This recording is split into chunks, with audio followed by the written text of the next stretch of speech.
हरे कृष्णा। सभी भक्तों का स्वागत करना चाहेंगे हमारे भगवत गीता के साप्ताहिक चर्चा सत्र।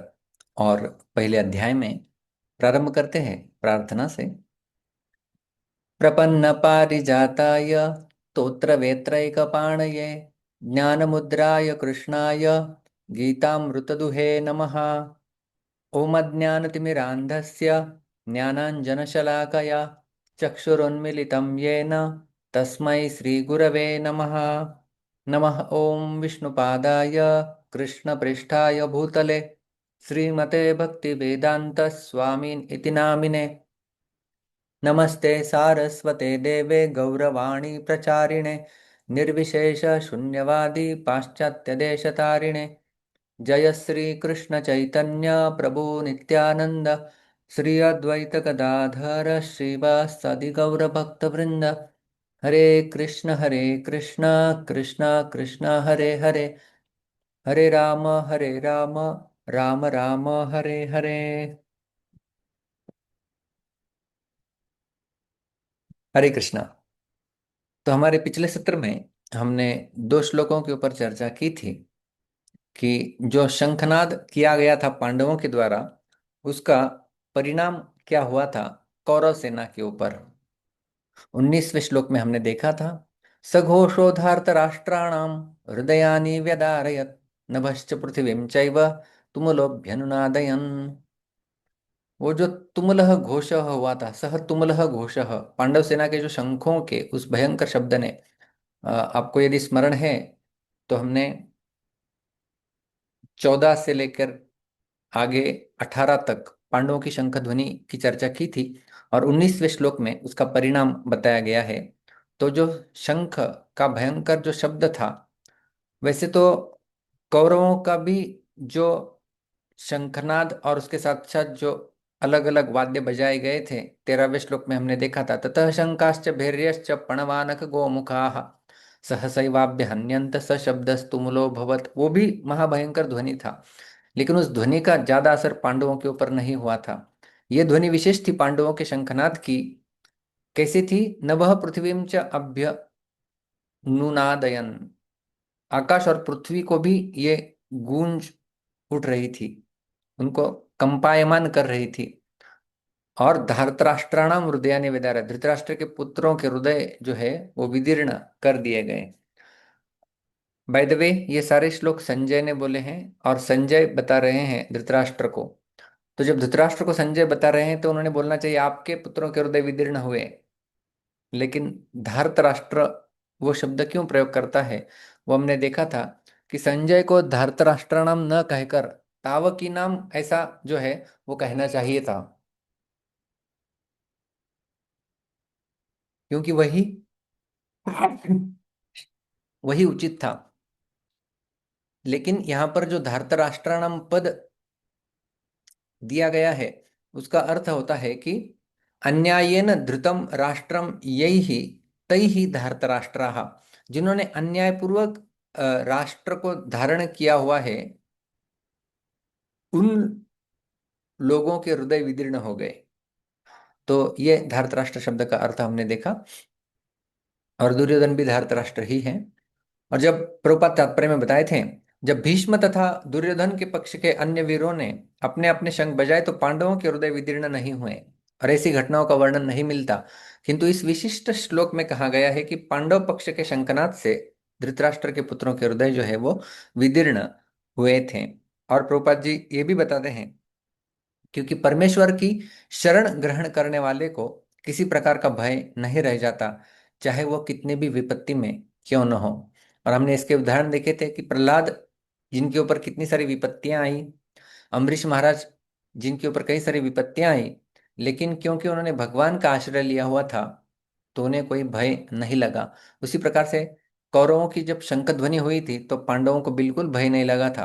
किंतु जब पांडवों की शंख ध्वनि हुई तो कौरवों को भय इसलिए लगा क्योंकि उन्होंने भगवान का आश्रय नहीं लिया था, और उसके साथ साथ उनका जीवन अधार्मिक था।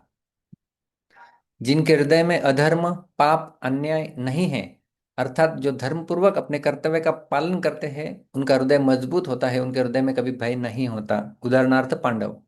परंतु जो अधर्म पाप अन्याय आदि करते हैं उनके हृदय स्वाभाविक ही कमजोर होते हैं, उनके हृदय में निर्भयता नहीं रहती, वे सदैव भयभीत रहते हैं। उदाहरण के लिए दुर्योधन इत्यादि।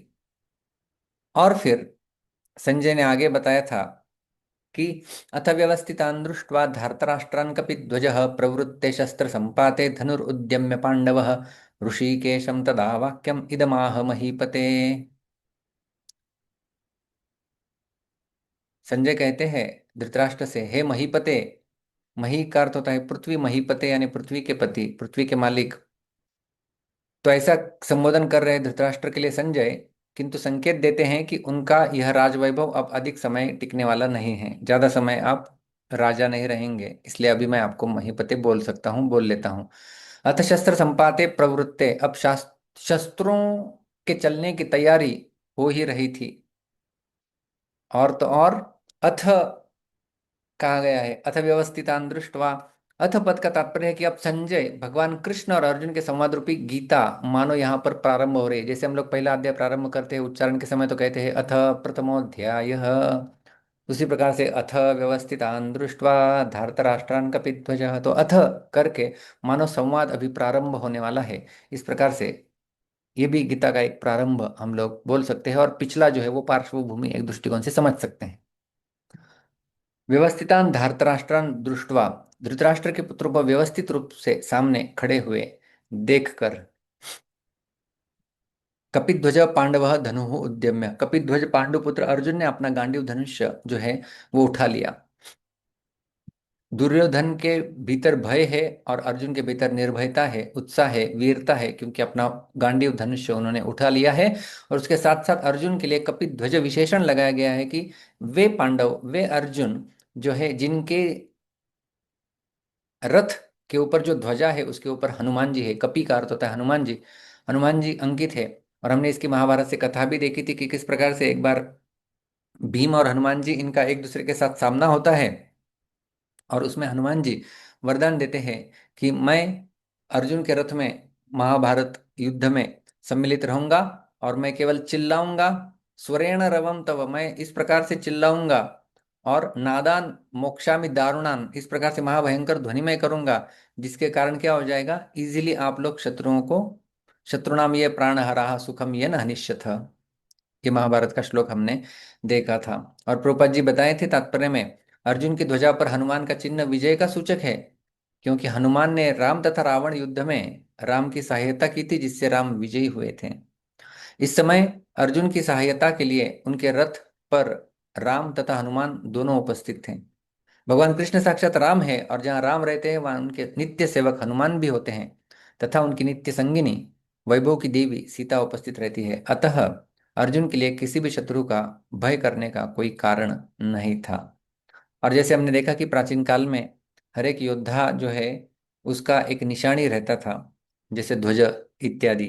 जैसे हर क्रिकेट प्लेयर की अपनी एक खुद की बैट होती है, उसी प्रकार से उनका हर एक का अपना शंख और अपना ध्वज जो है वो लोग समझ सकते हैं उनको देख के, उनको सुन के।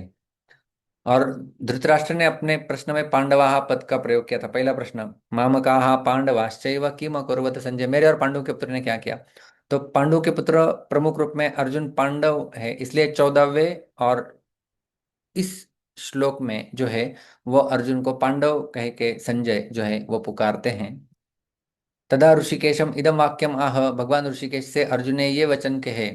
तो यहाँ पर पांडव सेना को देखकर दुर्योधन तो गुरु द्रोणाचार्य के पास जाकर चालाकी से भरे हुए वचन बोलता है, परंतु अर्जुन कौरव सेना को देखकर, जो जगत गुरु है, अंतर्यामी, मन बुद्धि आदि के प्रेरक, ऐसे भगवान कृष्ण से शूरवीरता, उत्साह और अपने कर्तव्य से भरे हुए वचन वे बोलते हैं। और भगवान के लिए ऋषिकेश शब्द का प्रयोग किया गया है इस श्लोक में, क्योंकि ऋषिकेश का अर्थ होता है समस्त इंद्रियों के स्वामी, और यहाँ कुरुक्षेत्र की युद्ध भूमि में भगवान कृष्ण अर्जुन की दिव्य इंद्रियों का निर्देशन करते हैं, इसलिए उनको ऋषिकेश कहा गया है। तो इस प्रकार से हमने पिछले सत्र में दो श्लोकों के ऊपर चर्चा की थी, और 20वां श्लोक खास में युद्ध प्रारंभ होने वाला था कि अर्जुन ने धृतराष्ट्र के पुत्रों को स्थित देखकर धनुष उठाकर भगवान ऋषिकेश से ये शब्द कहें। तो अर्जुन ने क्या कहा, ये हम लोग आज देखने वाले हैं 3 श्लोकों में, जिसमें अर्जुन पहली बार बोलने वाले हैं। तो सबसे पहला, 21 और 22 श्लोक एकत्रित है। जैसे हम लोग एक एक पाद देखते हैं, एक दो तीन चार पाद एक श्लोक में है, तो 22वां श्लोक छोटा है, इसमें केवल दो ही पाद है। तो गीता में यदि आप देखेंगे तो कुछ श्लोकों को जो है वो ग्रुप किया गया है, ताकि उनका जो अन्वय एक साथ एक दूसरे के साथ किया जाए, और साथ ही साथ उन जो मीनिंग है उनका एकत्रित बनाए रखें। तो इसके लिए दो श्लोक कई बार एकत्रित दिए जाते हैं। तो 21 और 22, तो 22वां श्लोक एक दृष्टिकोण से छोटा है, 21वां हमारा रूटीन श्लोक है। तो जैसे मैंने कहा, गीता में पहली बार अर्जुन उवाच अभी हम लोग देखने वाले हैं। और अर्जुन क्या बोलते हैं भगवान से, आइए देखते हैं 21 और श्लोक संख्या 22। अर्जुन उवाच सेनयोरुभयोर्मध्ये रथं स्थापयमेच्युत यावदेता निरीक्षेऽहं योद्धुकामानवस्थितान् कैर्मया सह योद्धव्यम् अस्मिन् रणसमुद्यमे। तो इस का हम लोग सर्वप्रथम संधि पद विभाग इत्यादि देखेंगे, उच्चारण करेंगे। दिव्य कृष्ण प्रभु।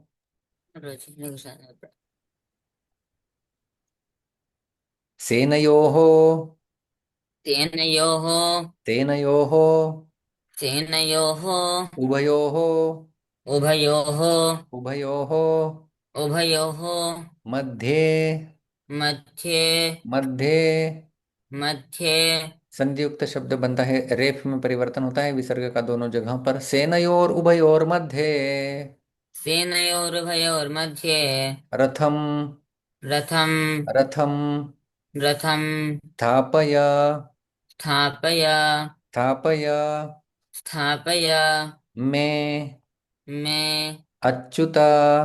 अच्युत यहाँ पर भी संधि हो रही है, मेच्युत। मेच्युत इस एस को क्या कहते हैं, मैंने आपको बताया था पिछली बार, याद है? अवग्रह अवग्रह, यस वेरी गुड, अवग्रह बोलते हैं इसे। इसके अंदर अ छुपा होता है। संधि जब विच्छेद करेंगे तो मैं अच्युत उच्चारण करते समय अ का उच्चारण नहीं होता है। Very good. यावत यावत् यावत यावत् एतान एतान् एतान एतान् निरीक्षे निरीक्ष्ये निरीक्षे निरीक्ष्ये अहम अहम् अहम। अहम् तो यहाँ पर संधियुक्त शब्द है, यावदेता निरीक्षे हम यावदेतान् निरीक्ष्येऽहम् योद्धुकामान् योद्धुकामान् योद्धुकामान् योद्धुकामान् अवस्थितान् अवस्थितान् अवस्थितान् अवस्थितान् कैः कैः कैः कैः मया मया मया। मया संधियुक्त शब्द कैर्मया क- कैर्मया सह सह सह सह योद्धव्यम् योद्धव्यम् योद्धव्यम् योद्धव्यम् अस्मिन् अस्मिन् अस्मिन् अस्मिन् रणसमुद्यमे रणसमुद्यमे रणसमुद्यमे। रणसमुद्यमे संपूर्ण श्लोक एक एक पाद के साथ। सेनयोरुभयोर्मध्ये सेनयोरुभयोर्मध्ये रथं स्थापयमेच्युत रथं स्थापयमेच्युत यावदेता निरीक्षेऽहम् यावदेतान्निरीक्ष्येऽहम् योद्धुकामानवस्थितान् योद्धुकामानवस्थितान् कैर्मया सह योद्धव्यम् कैर्मया सह योद्धव्यम् अस्मिन् रणसमुद्यमे। अस्मिन् रणसमुद्यमे। वेरी गुड, उत्तम। थैंक यू रोजी, हरे कृष्ण, हरे राम, प्रणाम। नागवेणी माता जी।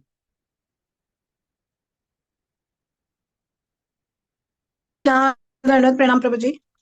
हरे कृष्ण। सेनयोरुभयोर्मध्ये रथं स्थापयमेच्युत यावदेतान् निरीक्षेऽहं योद्धुकामानवस्थितान् कैर्मया कैर्मया सह योद्धव्यम् अस्मिन् रणसमुद्यते समुद्यमे। समुद्र में। गुड। हरे कृष्णा। हरे कृष्ण। सॉरी प्रभु, गलत। माया माता जी। हरे कृष्ण प्रभु जी। सेनयोरुभयोर्मध्ये सेनयोरुभयोर्मध्ये रथं स्थापयमेच्युत रथं स्थापयमेच्युत यावदेतान्निरीक्षेऽहम् यावदेतान्निरीक्षेऽहं योद्धुकामानवस्थितान् योद्धुकामानवस्थितान् कैर्मया सह योद्धव्यम् कैर्मया सह योद्धव्यम् अस्मिन् रणसमुद्यमे। अस्मिन् नरसमुद्यमे। थैंक यू उत्तम।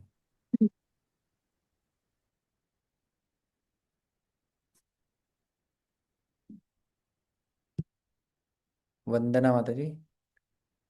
हरे कृष्ण प्रभु जी, सादर प्रणाम। हरे कृष्णा। पढ़ू प्रभु जी मैं? हाँ पढ़ेंगे। जी जी जी। पढ़े। सेनयोर उभयोर्मध्ये रथम स्थापयमेच्युत यावदेता निरीक्षेऽहं योद्धुकामानवस्थितान् कैर्मया स योद्धव्यम् अस्मिन् रणसमुद्यमे। हरे उत्तम कृष्ण प्रभु जी, थैंक उत्तम। यू। हरे कृष्ण। संतोष कृष्ण प्रभु। हरे कृष्ण प्रभु। बोलू मैं? यस। सेनयोरुर्वरर्मध्ये रथं स्थापतम् एच्युतम् पावन्देत यावदेत अन्तरिक्षे अहम् योद्धदुकामनवस्थितान् कैर्मर्यायः योद्धम् अस्मि रणसमुद्यमे। हरे कृष्ण। उच्चारण स्पष्ट करना होगा अभी आपको। और संतोष प्रभु। हरे कृष्ण प्रभु जी, दंडवत प्रणाम। हरे कृष्णा। बोलो। मेरे पीछे बोलेंगे। जैसे कहें।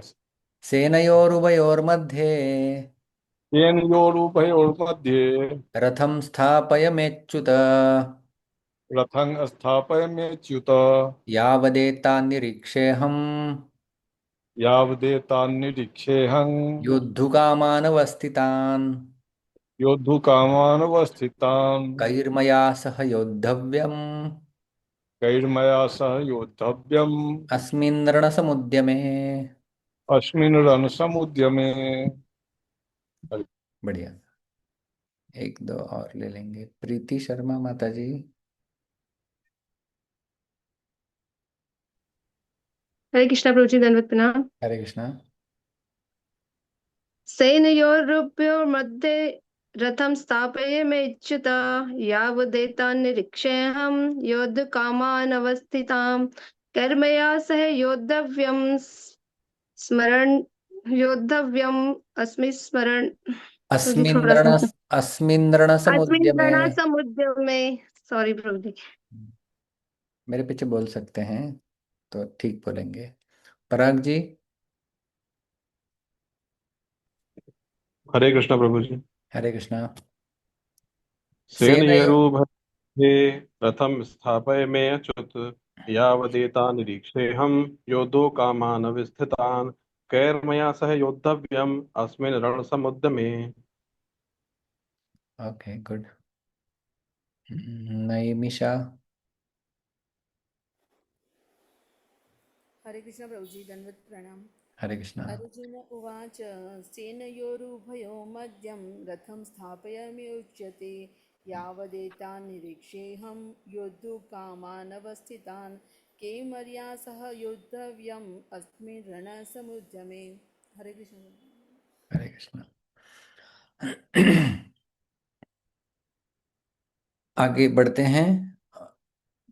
इस श्लोक का अन्वय हम देखेंगे। 21 और 22 दोनों का अन्वय एकत्रित हो रहा है श्लोक का।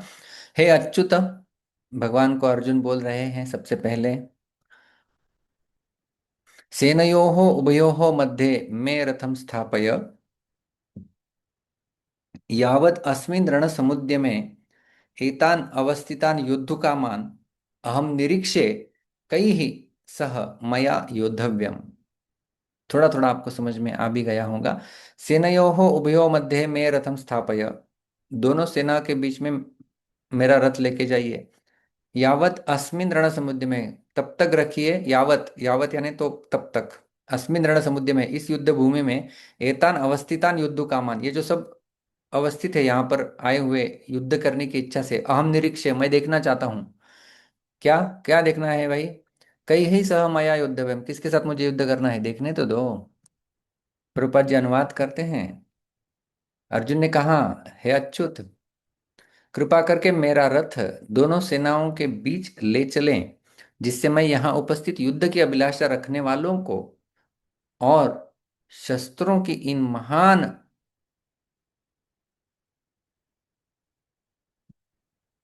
क्षमा जिनसे मुझे संघर्ष करना है उन्हें देख सकूं। तो अर्जुन जो है, इस महान परीक्षा में मैं इनको देख सकूं। तो एक प्रकार की आप देख सकते हैं कि अनयूजुअल रिक्वेस्ट है। इस प्रकार की रिक्वेस्ट, इस प्रकार की विनती अर्जुन यहाँ पर कर रहे हैं कि अर्जुन देखना चाहते हैं कि किन के साथ मुझे युद्ध करना है। वास्तव में यदि आपने देखा होगा तो अर्जुन को वैसे पता था कौन कौन कौरवों के पक्ष में है, कौन कौन अपने पक्ष में है, और किन के साथ युद्ध करना है।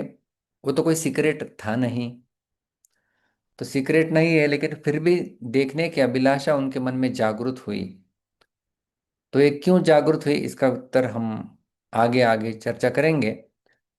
लेकिन ये जो रिक्वेस्ट है, इसे इसे हम लोग कह सकते हैं अनयूजुअल रिक्वेस्ट। ऐसे ऐसे कोई विनती अर्जुन ने की है। तो सबसे पहले अर्जुन बोलते हैं, भगवान का नाम पहली बार ले रहे हैं, हे अच्युत। अच्युत भगवान का एक नाम है। इसका अर्थ होता है च्युत, यानी च्युति हो जाना। अच्युत, जो कभी अपने पद से, अपने वचनों से च्युत नहीं होते, उन्हें कहा जाता है अच्युत। जैसे हमने कहा था भगवत गीता में, भगवान के लिए और अर्जुन के लिए अलग अलग अलग शब्दों का, अलग अलग नामों का प्रयोग किया गया है, और उनके पीछे बड़े गहरे रहस्य भी हैं। जैसे पिछले श्लोकों में हमने चर्चा किया, अर्जुन के लिए ऋषिकेशम तदा वाक्यम इदमाह महीपते, ऋषिकेश के पास गए। ऋषिकेश क्योंकि इंद्रियों के स्वामी हैं, और अर्जुन के इंद्रियों का वह भी निर्देशन करने वाले हैं, इसलिए ऋषिकेश। अभी अर्जुन ने भी भगवान के लिए अच्युत शब्द का प्रयोग किया। तो अच्युत क्यों किया, इसके हम लोग कारण देखेंगे। सर्वप्रथम प्रभुपाद जी तात्पर्य में ही लिखे हैं, यद्यपि श्री कृष्ण साक्षात श्री भगवान हैं, किंतु वे अहेतु की कृपावश अपने मित्र की सेवा में लगे हुए थे। वे अपने भक्तों पर स्नेह दिखाने में कभी नहीं चूकते, इसलिए अर्जुन ने उन्हें अच्युत कहा। सारथी के रूप में उन्हें अर्जुन की आज्ञा का पालन करना था, और उन्होंने इसमें कोई संकोच नहीं किया, अतः उन्हें अच्युत कहकर संबोधित किया गया है।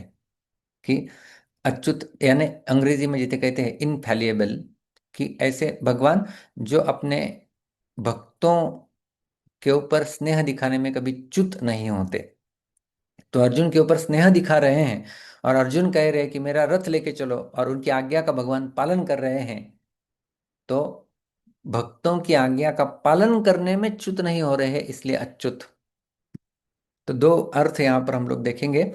जब अर्जुन उनसे दोनों सेनाओं के बीच रथ खड़ा करने के लिए कहते हैं, तब भगवान अच्युत अपने सारथी के रूप में अपनी भूमिका निभाते हैं।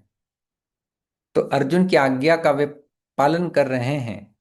और तो और, जब अर्जुन मोह और भ्रम की स्थिति में चले जाएंगे भविष्य में, तब अपने भक्तों के रक्षक भगवान अच्युत उन्हें उस मोह से निकालकर उचित मार्ग भी दिखाते हैं।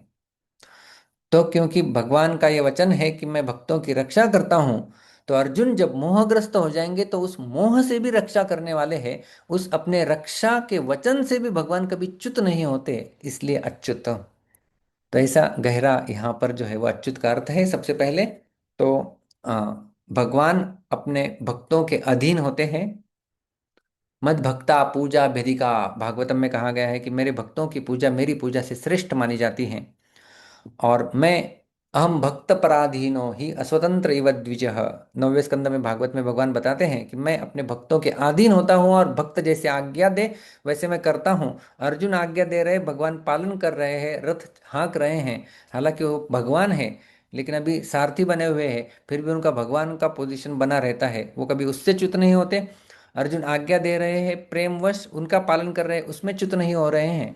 और जब आगे अर्जुन मोह में पड़ेंगे तो भगवान रक्षक के रूप में भक्तों की मैं रक्षा करता हूं, ये अपने वचन से च्युत नहीं होंगे और उन्हें मार्गदर्शन भी देंगे, इसलिए अच्युत इस शब्द का प्रयोग अर्जुन करते हैं। सेनयोः उभयोः मध्ये रथम स्थापय में मतलब मेरा, सेनयोः उभयोः, उभय यानी दोनों, दोनों सेनाओं के मध्य, मतलब मध्य यानी दोनों के बीच में, मैं रथम स्थापय, मेरा रथ आप खड़ा कीजिए। आप कल्पना कर सकते हैं, दोनों सेनाएं खड़ी है, एक और कौरव सेना, एक और पांडव सेना। अर्जुन कहीं पर पांडव सेना में रहेंगे, वो कह रहे हैं कि मुझे दोनों सेनाओं के बीच में लेके चलिए और वहां से मुझे देखना है। तो सेनाओं के बीच में चले, सेनयोः उभयोः मध्ये, ये पद गीता में 3 बार आता है। सबसे पहले कहाँ पर आ रहा है? इसी अध्याय में, इसी श्लोक में, 21वां श्लोक। और तीनों के तीनों रेफरेंस पहले और दूसरे अध्याय में ही पाए जाएंगे, सेनयोर उभयोर मध्य। तो सबसे पहला अर्जुन भगवान को बोल रहे हैं कि सेना के बीच में मेरा रथ लेके चलो। अर्जुन शूरवीरता के साथ अपने रथ को दोनों सेनाओं के बीच में खड़ा करने की आज्ञा दे रहे हैं 21वें श्लोक में। और 24वें श्लोक में भगवान दोनों सेनाओं के बीच में रथ को खड़ा करके कुरुवंशियों को देखने के लिए कहेंगे, देखो भाई। और दूसरा अध्याय में भी ये श्लोक 10वें श्लोक में, वहां पर भी सेनयोर उभयोर मध्य आएगा। दोनों सेनाओं के बीच में ही विषाद मग्न अर्जुन को भगवान गीता का उपदेश देते हैं। तो इस प्रकार से यदि हम लोग देखें तो ये जो सेनयोर उभयोर मध्य का पहला वर्णन है 1.21 में, वहां पर अर्जुन में शूरवीरता है। फिर मध्य में जो है वो अर्जुन में मोह की उपस्थिति हो जाएगी और युद्ध की उपरति हो जाएगी। और दूसरे अध्याय के इस 10वें श्लोक में गीता का महान उपदेश अर्जुन को प्राप्त हो जाएगा, जो कि उसका मोह दूर करेगा, वो भी सेनयोर उभयोर मध्य ही होगा। तो गीता कहाँ पर बोली गई थी? गीता सेनयोर उभयोर मध्य बोली गई थी। कुरुक्षेत्र में तो बोली ही गई थी, लेकिन कुरुक्षेत्र में भी स्पेसिफिक लोकेशन क्या था भगवत गीता बताने का? सेनयोर उभयोर मध्य। तो इस प्रकार से दोनों सेनाओं के बीच में मेरा रथ लेके चलो, इस प्रकार से 21वें श्लोक में अर्जुन भगवान के सामने प्रार्थना कर रहे हैं। और यावत अस्मिन रण समुद्र में, कब तक खड़े करे भाई? युद्ध भी करना है कि नहीं? तब तक खड़ा कीजिए, यावत अस्मिन रण समुद्र में, तब तक खड़ा कीजिए जब तक मैं इस युद्ध क्षेत्र में एतान अवस्थितान योद्धु कामान, युद्ध क्षेत्र में खड़े हुए इन युद्ध की, योद्धु कामान यानी युद्ध की कामना रखने वाले, युद्ध की अभिलाषा से अवस्थितान आए हुए और यहाँ पर खड़े हुए इन सेनानियों को, अर्जुन कह रहे हैं कि हमने तो संधि की बात ही सोची थी, पर उन्होंने संधि की बात स्वीकार नहीं की, क्योंकि उनके मन में युद्ध करने की ज्यादा इच्छा थी। आपको पता है शांति दूत बन के भगवान गए थे, लेकिन कौरवों ने प्रस्ताव नहीं सुना था। अतः उनको मैं देख लूं कि कितने बल को लेकर वे युद्ध करने की इच्छा रखते हैं। तो Arjuna wanted to see how much strongly they were inclined to fight, युद्ध करने की कितना उनका जो है वो इच्छा है तीव्र, वो मैं देखना चाहता हूं। कितने बल को लेकर वे युद्ध करने की इच्छा रखते हैं, वो मैं देखना चाहता हूं। अहम निरीक्षे, मैं निरीक्षण कर सकूं। तो जब तक मैं निरीक्षण न कर लूं, यावत तावत, तब तक आप रथ को दोनों सेनाओं के बीच में रखिए। मैं देखना चाहता हूं, क्या देखना चाहता हूं? कैर्मया सह योद्धव्यम, या कई हई सह, किसके साथ? मया, मेरे द्वारा योद्धव्यम, युद्ध करना है मुझे। इस युद्ध में मुझे किन के साथ युद्ध करना है, यह मैं जरा देख तो लूं। प्रभुपाद जी और तात्पर्य में बताते हैं यहाँ पर, भगवान का शुद्ध भक्त होने के कारण अर्जुन को अपने बंधु बांधवों से युद्ध करने की तनिक भी इच्छा नहीं थी, किंतु दुर्योधन द्वारा शांतिपूर्ण समझौता न करके हठ धर्मिता पर उतारू होने के कारण उसे युद्ध भूमि में आना पड़ा। अतः वह यह जानने के लिए अत्यंत उत्सुक था कि युद्ध भूमि में कौन कौन से अग्रणी व्यक्ति उपस्थित हैं? जैसे जैसे मैंने पहले भी बताया कि ऐसा नहीं है, यहाँ पर कोई सीक्रेट नहीं होता है कि कौन खेलने वाले हैं, कौन युद्ध में आने वाले हैं। सबको, और उसके विपरीत पहले तो, युद्ध के पहले दिन तो इस प्रकार से अ, अवलोकन भी किया जाता है सेना का, कौन कौन सेना में है ये जानकारी ली जाती है। दोनों के अपने अपने स्पाइस भी थे, वो लोग भी बताते हैं वहां पर कौन है। तो ऐसा नहीं है कि अर्जुन को पता नहीं है सेना में कौन है। लेकिन जैसे ना कि एक फाइनल मेमोरी अर्जुन लेना चाहता है, जैसे कोई रिलेटिव अभी जाने वाला है तो हम लोग बोलते हैं चलो आखिरी एक बार मिल लेते हैं। तो उस प्रकार से मानो अर्जुन सोच रहे हैं कि चलो एक बार आखिरी सबको देख लेता हूँ, कौन कौन यहाँ पर जो है आया हुआ है और किन के साथ मुझे युद्ध करना है।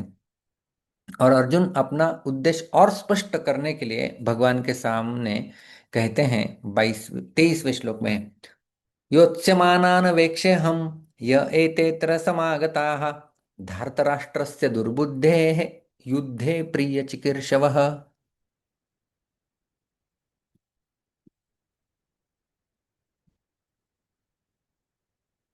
तो इस श्लोक को हम लोग देखेंगे।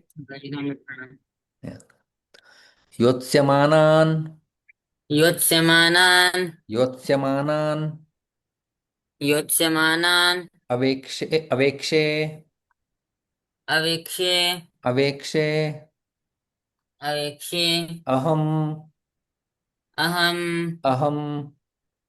अहम् संधि हो रही यहाँ पर, योत्स्यमानान् वेक्षे हम, योत्स्यमानान् अवेक्ष्येऽहम् ये ये एते एते अत्र, अत्र संधियुक्त शब्द बनेगा, य एतेत्र य एतेऽत्र समागताः समागताः समागताः समागताः धार्तराष्ट्रस्य धार्तराष्ट्रस्य धार्तराष्ट्रस्य धार्तराष्ट्रस्य दुर्बुद्धेः दुर्बुद्धेः दुर्बुद्धेः दुर्बुद्धेः युद्धे युद्धे युद्धे युद्धे प्रियचिकीर्षवः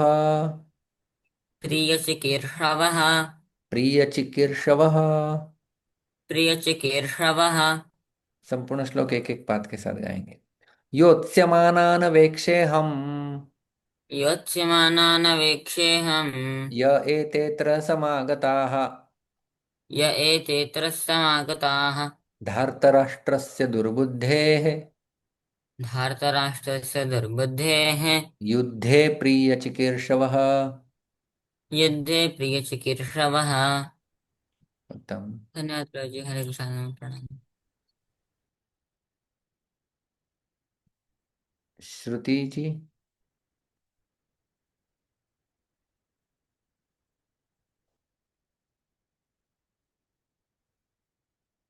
श्रुति गोकक।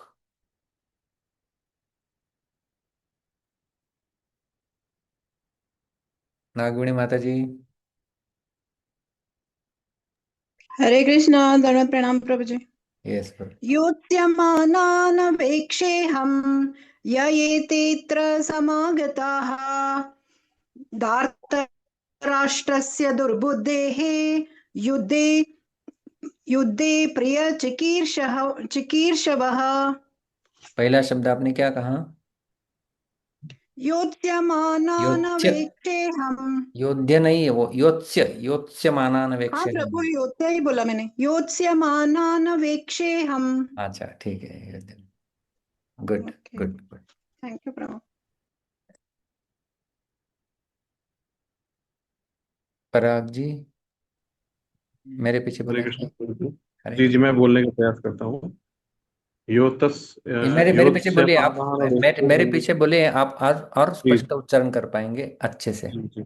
योत्स्यमानान् वेक्षेऽहम् योत्स्यमानान् वेक्षेऽहम् य एतेऽत्र समागताः य एतेऽत्र समागताः धार्तराष्ट्रस्य दुर्बुद्धेः धातराष्ट्रस्य दुर्बुद्धेः युद्धे प्रियचिकीर्षवः। युद्धे प्रियचिकीर्षवः। Very good. Thank you. हरे कृष्ण प्रभु। Very good. हरे कृष्ण। माया माता जी। हरे कृष्ण।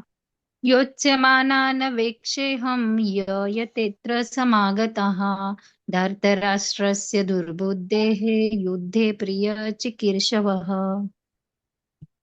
गुड। मंजरी विलासिनी माता जी, जो नहीं बोले पहले उनको छान लेंगे। हरे कृष्ण प्रभु जी, दंडवत प्रणाम प्रभु जी। योत्स्यमानान्वेक्षेऽहं ये एते अत्र समागता धार्तराष्ट्रस्य दुर्बुद्धे युद्धे प्रियचिकीर्षवः। गुड। प्रार्थना काशीकर। हरे कृष्ण प्रभु जी, दंडवत प्रणाम। योत्स्यमानान् अवेक्षेऽहं य एतेऽत्र समागताः धार्तराष्ट्रस्य दुर्बुद्धेः युद्धे प्रियचिकीर्षवः। गुड। दंडवत प्रणाम अरे जी। श्रुति जी, आप बोलेंगे? हरे कृष्ण प्रभु जी, हाँ बोलती। योत्स्यमानानवेक्षेऽहं यतेऽत्र समागतां धार्तराष्ट्रस्य दुर्बुद्धे युद्धे प्रियचिकीर्षवः। गुड। आगे जाएंगे अन्वय की तरफ। दुर्बुद्धेः धार्तराष्ट्रस्य युद्धे प्रियचिकीर्षवः य एते अत्र समागताः तान् योत्स्यमानान् अहम् अवेक्षे। दुर्बुद्धे धार्तराष्ट्रस्य युद्धे प्रियचिकीर्षवः। यहाँ पर राइमिंग शब्द देख लीजिए। धार्तराष्ट्रस्य दुर्बुद्धे युद्धे, तो दुर्बुद्धे धार्तराष्ट्र से, दुर्बुद्धि जो धृतराष्ट्र के पुत्र है दुर्योधन, और उसके साथ साथ युद्ध में प्रिय चिकीर्षव, उसका उसका प्रिय करने वाले, ये वे लोग एते अत्र समागता, जो यहाँ पर एकत्रित आए हुए हैं, उन लोगों को योत्स्यमानान, जो युद्ध करने के उत्साह से, युद्ध करने की लालसा से आए हुए हैं, अहम अवेक्षे, मैं देखना चाहता हूं।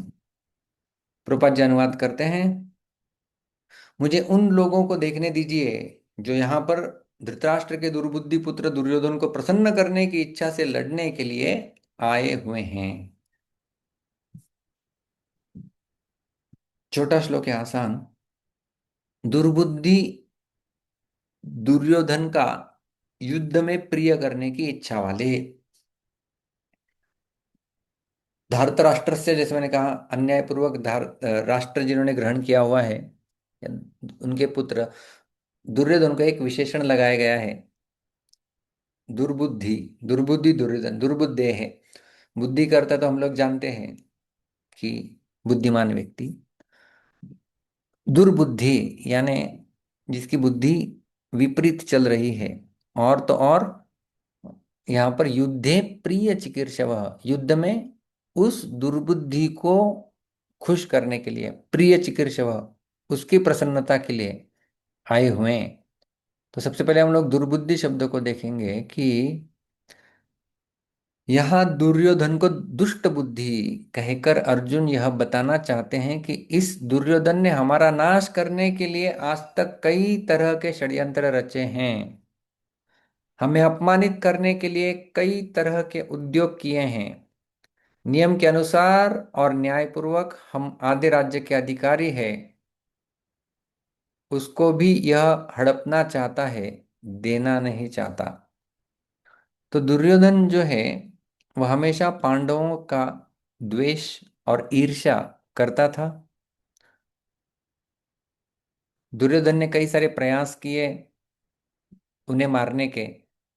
भीम को जहर दे के मारने का प्रयास किया, लाक्षागृह में जलाने का पांडवों को प्रयास किया, और तो और वनवास में भी भेज दिया। लेकिन फिर भी पांडव शांतिपूर्ण प्रस्ताव रखे थे, लेकिन दुर्योधन ने उसे भी स्वीकार नहीं किया। हालांकि दुर्योधन जानता था कि पांडु बड़े महाराज थे, उनके बड़े पुत्र युधिष्ठिर राज्य के हकदार थे, तो इन्हें राज्य दे देना चाहिए था, लेकिन उसने नहीं दिया। ये सबसे बड़ी दुर्बुद्धि हुई। और तो और यदि वो प्रस्ताव मान भी लेता समझो, तो भी उसे आधा राज्य मिल जाता था, क्योंकि खांडव और इंद्रप्रस्थ दो विभाग हुए थे। तो इंद्रप्रस्थ में वो रह लेते हैं, और खांडव प्रस्थ को जो इंद्रप्रस्थ बनाया हुआ था वो उन्हें मिल जाता। और दूसरा था हस्तिनापुर, तो हस्तिनापुर दुर्योधन को मिल जाता, और इंद्रप्रस्थ जो है वो पांडवों को रह जाता। लेकिन फिर भी वो चाहता था कि सारा अधिकार मेरा है। तो इसलिए यदि सुन लेता था तभी बात, तो कम से कम आधा राज्य भी मिल जाता और जीवन भी बच जाता। अभी राज्य भी चला जाएगा और जीवन भी चला जाएगा। तो इसे विनाश काले विपरीत बुद्धि ऐसा कहा जाता है। तो ऐसे विनाश काल की और विपरीत बुद्धि जो जा रही है इसकी, दुर्योधन को दुर्बुद्धि अर्थात विपरीत बुद्धि वाला कह रहे हैं अर्जुन जी। कहा भी गया है ना, विनाश काले विपरीत बुद्धि, अर्थात जब किसी व्यक्ति का विनाश काल आ जाता है तो उसकी बुद्धि उलट जाती है। अर्जुन ने दुर्योधन को दुर्बुद्धि कहा, इसका अर्थ है कि दुर्योधन ने जीवन भर जितना अन्याय तथा अत्याचार किया था उसका अब उसे फल मिलेगा। दुर्बुद्धि का फल मिलने वाला है, क्योंकि विनाश काले विपरीत बुद्धि दिखाई, अभी विनाश काल नजदीक आ गया है। और ऐसे विनाशकारी दुर्योधन की प्रसन्नता के लिए कौन कौन आया हुआ है? युद्धे प्रिय चिकीर्षव, उसका प्रिय करने के लिए जो लोग आए हुए हैं उन्हें मैं देखना चाहता हूं। प्रभुपाद जी बताते हैं तात्पर्य में, यह सर्वविदित था कि दुर्योधन अपने पिता धृतराष्ट्र की सांठगांठ से पापपूर्ण योजनाएं बनाकर पांडवों के राज्य को हड़पना चाहता था। अतः जिन समस्त लोगों ने दुर्योधन का पक्ष ग्रहण किया था वे उसी समान धर्मा रहे होंगे। तो दुर्योधन जो है उसने धृतराष्ट्र के साथ सांठगांठ बनाकर योजना बनाई थी, पांडवों का विनाश करे, उनका राज्य हड़प कर ले। और उस प्रकार के उसके ही जैसे लोग उसे मिले होंगे। जिन समस्त लोगों ने दुर्योधन का पक्ष ग्रहण किया वे उसी के समान धर्मा रहे होंगे। उसके प्रिय चिकीर्षव मतलब उसके जैसे ही, क्योंकि उसकी प्रियता के लिए वो एकत्रित आए हुए हैं। अर्जुन युद्ध प्रारंभ होने के पूर्व यह तो जान ही लेना चाहता था कि कौन कौन से लोग आए हुए हैं। तो ये अर्जुन की अभिलाषा यहाँ पर रखी गई है। ये एते अत्र समागताः, ये यानी ये राजा लोग, अत्र यहाँ पर समागताः एकत्रित आए हुए हैं। पहले भी हम लोग देखा था ना, समवेताः युयुत्सवः। तो सम आगताः एकत्रित आए हुए हैं, ये सब राजा लोग दुर्योधन की प्रिय करने के लिए तान ब्रैकेट में दिया है, वो समझ लेना चाहिए उन लोगों को। किन लोग? योत्स्यमानान अहम अवेक्ष्य, योत्स्यमानान यानी युद्ध करने के लिए जो उतावले हुए हैं, योत्स्यमानान अहम अवेक्ष्य, मैं जरा देख लूं।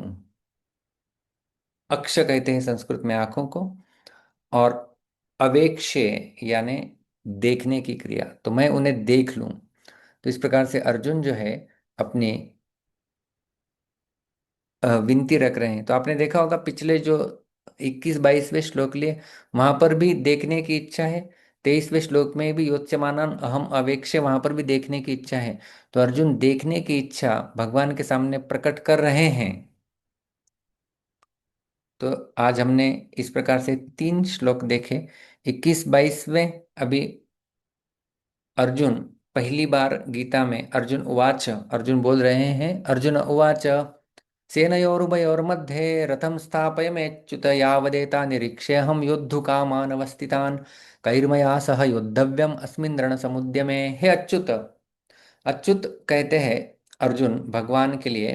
तो अच्युत के 2 प्रमुख अर्थ हमने यहाँ पर देखे। सबसे पहले अर्जुन बोल रहे हैं भगवान के लिए अच्युत, इसका अर्थ है भगवान अपने भक्तों की आज्ञा पालन में कभी च्युत नहीं होते हैं। जो उनके अर्जुन वैसे देखा जाए तो सख्य रस में भक्त है। भगवान की भक्ति 5 रसों में की जाती है, शांत रस, दास्य रस, सख्य रस, वात्सल्य रस और माधुर्य रस। तो अर्जुन सख्य रस वाले भक्त हैं, और भगवान अपने भक्तों के अधीन होते हैं, उनकी आज्ञा का पालन करते हैं, उनकी आज्ञा के पालन में कभी वे च्युत नहीं होते, इसलिए अच्युत। और दूसरा, भगवान अपने भक्तों की रक्षा करने में भी कभी च्युत नहीं होते, जो कि भविष्य में दिखाई देगा कि अर्जुन अभी मोहित होंगे और अर्जुन को मोह से रक्षा करने के लिए भगवान उपदेश देंगे, इसलिए अच्युत। सेनयोः उभयोः मध्ये में रथम स्थापय, दोनों सेनाओं के बीच में मेरा रथ लेके जाएं। तो सेनयोर उभयोर मध्य पद गीता में 3 बार आया है, वो हमने देखा 21वें श्लोक में, 24वें श्लोक में पहले अध्याय के, और दूसरे अध्याय के 10वें श्लोक में। तो जो 21वां श्लोक है, तब अर्जुन विनती कर रहे हैं कि सेनायोर उभयोर मध्य, दोनों सेनाओं के बीच में मेरा रथ लेके चलो। 24वें अध्याय में संजय बताएंगे कि भगवान दोनों सेनाओं के बीच में अर्जुन के आदेशानुसार रथ लेके गए। और 10वें श्लोक में दूसरे अध्याय के, वहां पर भी संजय ही बताएंगे कि सेनयोर उभयोर मध्य, दोनों सेनाओं के बीच में भगवान ने अर्जुन को उपदेश दिया। प्रहसिन्निव भारत। तो गीता कहाँ कही गई है? तो एक तो कुरुक्षेत्र में कही गई है, धर्म क्षेत्र कुरुक्षेत्र, लेकिन कुरुक्षेत्र में भी वे सेनयोर उभयोर मध्य कही गई है। तो यह सेनयोर उभयोर मध्य 21वें श्लोक में अर्जुन की विनती है। और कब तक रथ स्थापन करना है भाई? यावत अस्मिन रण समुद्र में एतान अवस्थितान युद्धुकामान अहम निरीक्षे, जो यहाँ पर रण समुद्र में, इस रणभूमि में युद्ध करने की अभिलाषा से एकत्रित हुए हैं, उनका मैं निरीक्षण करना चाहता हूँ। अहम निरीक्षे, कि मुझे निरीक्षण करने दो। कई मया सह योद्धव्यम, किसके साथ मुझे युद्ध करना है वो तो जरा देख लूं। और अपनी इच्छा को और स्पष्ट करते हुए कहते हैं, योत्स्यमानान वेक्षे हम य एतेत्र समागताः धार्तराष्ट्रस्य दुर्बुद्धेः युद्धे प्रिय चिकीर्षवः। दुर्बुद्धेः धार्तराष्ट्रस्य युद्धे प्रिय चिकीर्षवः। ये दुर्बुद्धि धृतराष्ट्र का पुत्र, ये जो दुर्योधन है, तो दुर्बुद्धे शब्द क्यों प्रयोग किया गया है? दुर्बुद्धे यानी विपरीत बुद्धि, विनाश काले विपरीत बुद्धि भी है, अभी विनाश नजदीक आया है वो उसका। और दूसरा ये है कि इसने पहले कई सारे प्रस्तावों को अच्छे स्वीकार नहीं किया हुआ है। उसे आधा राज्य भी मिलता था, जीवन दान भी मिलता था, लेकिन अभी वो राज्य भी चला गया और जीवन भी चला जाएगा आगे चल के, इसलिए ये दुर्बुद्धि है। और उस दुर्बुद्धि की खुशी के लिए, युद्धे प्रिय चिकीर्षव, उसे प्रसन्न करने के लिए, ये एतेत्र समागता, जो लोग यहाँ पर एकत्रित हुए हैं, कैसे, किसके लिए एकत्रित हुए? योत्स्यमानान, युद्ध की अभिलाषा से एकत्रित हुए हैं, उनको अहम अवेक्ष है, उन्हें मैं देखना चाहता हूँ। तो अर्जुन ने इस प्रकार से भगवान के सामने अपनी विनती रखी है कि रथ दोनों सेनाओं के बीच में लेके चलिए, और मैं देखना चाहता हूँ कि कौन कौन युद्ध करने के लिए आया हुआ है, या किन किन के साथ मुझे युद्ध करना है, तो वो मैं जरा देख लूँ। और जब अर्जुन ने विनती की, तो अभी भगवान क्या करते हैं? दोनों सेनाओं के बीच में तो रथ लेके जाएंगे, लेकिन कहाँ पर खड़ा करेंगे? क्योंकि एक है, दोनों सेना आप कल्पना कर सकते, सामने आमने सामने खड़े हैं, तो दोनों के मध्य में, मतलब उनकी जो बीच में अंतर है उसके मध्य में, और सेना की जो लंबाई कितने दूर दूर तक खड़े हैं वहां पर भी दोनों के बीच में। तो बीच में भगवान ने किसके सामने रथ खड़ा किया? और फिर भगवान कुछ बोलेंगे भी या नहीं? और फिर आगे क्या हुआ, उसकी चर्चा हम हमारे अगले सत्र में करेंगे। तब तक के लिए बहुत बहुत धन्यवाद। हरे कृष्णा। ग्रंथराज श्रीमद् भगवद गीता की जय, श्रील प्रभुपाद की जय।